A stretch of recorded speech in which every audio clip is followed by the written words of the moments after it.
بسم اللہ الرحمن الرحیم۔ گیلانی صاحب یوٹیوب چینل کی اس ویڈیو میں آپ کو محبت کا ایک ایسا نقش لکھنے کا طریقہ بتاؤں گا جس کا مقصد یہ ہوتا ہے کہ محبوب کا وجود آپ کی محبت میں جلے تڑپے اور محبوب ہر لمحہ آپ کے ساتھ رابطہ کرنا چاہے۔ اس نقش کو لکھ لینے کے بعد اس کے اوپر ایک خاص وظیفہ پڑھ کر پھونک مارا جاتا ہے اور پھر اس نقش کو طریقہ کار کے مطابق استعمال کیا جاتا ہے۔ آپ نے اس ویڈیو کو مکمل دیکھنا ہے، سمجھنا ہے اور وظیفہ کو بھی سمجھنا ہے۔ بہت ہی آسان طریقہ ہے، اس کے بعد استعمال کریں گے تو انشاءاللہ العزیز کوئی اور نقش لکھنے کی، کوئی اور وظیفہ پڑھنے کی ضرورت ہی نہیں پڑے گی۔ سب سے پہلے آپ اس نقش کو سمجھ لیں۔ یہ دراصل دو نقوش پر مشتمل ایک نقش ہے۔ یہ درمیان میں آپ کو جو دو لکیریں نظر آ رہی ہیں، یہاں سے دائیں طرف ایک علیحدہ نقش ہے، بائیں طرف ایک علیحدہ نقش ہے۔ جو نقش دائیں طرف ہے یہ دائیں سے بائیں 4 خانوں پر مشتمل ہے، 1 2 3 اور 4۔ اوپر سے نیچے کی طرف آئیں تو اس میں 5 خانے ہیں، 1 2 3 4 اور 5۔ اسی طرح جو بائیں طرف نقش ہے اس کے کل 3 خانے ہیں۔ اوپر والے جو 2 خانے ہیں یہ چھوٹے ہیں، نیچے والا جو بڑا خانہ ہے یہ آپ کو سامنے نظر آ رہا ہے، اور اس میں اور کوئی بھی خانے یا خاکے تیار نہیں کرنے۔ اس طرح نقش کا خاکہ تیار کرنے کے بعد پھر آپ نے اس میں لکھنا شروع کرنا ہے۔ یہاں لکھیں گے یا حافظو، یا حافظو، یا حافظو، اور یہاں پہ لکھیں گے یا حفیظو۔ تمام وقت میں آپ نے محبوب کا تصور رکھنا ہے اور مقصد یہی ہوگا کہ آپ کی شادی ہو، آپ کا نکاح ہو۔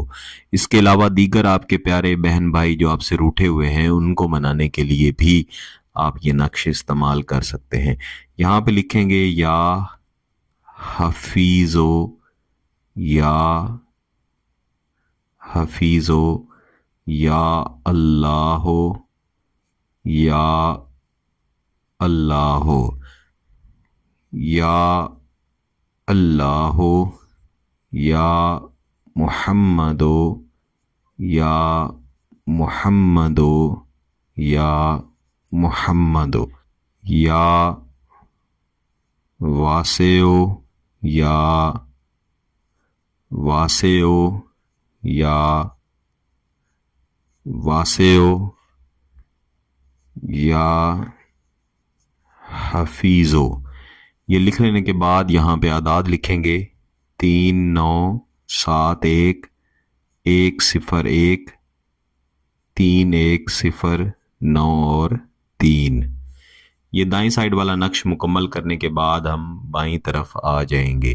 سب سے اوپر والے خانے میں پہلے ہم لکھیں گے لا الہ الا اللہ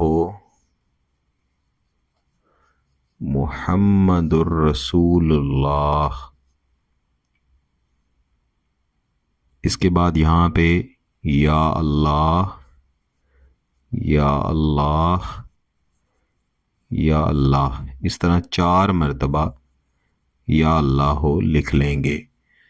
اب اس کے بڑے خانے میں میم، الف، الف لام اور الف، یہ لکھ لینے کے بعد اس کا اگلا حصہ جو ہے یہاں پہ آپ نے ایک لکیر لگا لینی ہے اور اس کو خالی چھوڑ دینا ہے۔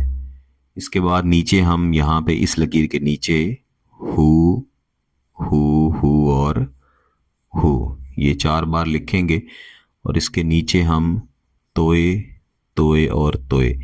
یہ توئے توئے کا 3 دفعہ لکھا ہوا ایک جوڑا ہے، یہ موکلاتی حروف ہیں، اس کے مطابق ہی آپ نے لکھنا ہے۔ تھوڑے سے فاصلے پہ ہم 9 کا عدد ڈالیں گے، پھر تھوڑے سے فاصلے کے بعد توئے، توئے اور توئے۔ این یہی تحریر جو یہاں پہ لکھی گئی ہے اس کو 1 مرتبہ مزید یہاں پہ دہرا لیں گے۔ اب یہ تحریر نیچے بھی میں نے دہرا لی ہے۔ اس کے بعد آپ نے یہ جو جگہ خالی چھوڑی ہے یہاں لکھنا ہے یا حیو، یا قیومو، یا سمدو۔ یہی 3 لفظ ہیں جو دراصل اس نقش کے ساتھ جڑا ہوا وظیفہ بھی ہیں جو آپ نے یہاں پہ لکھنے ہیں۔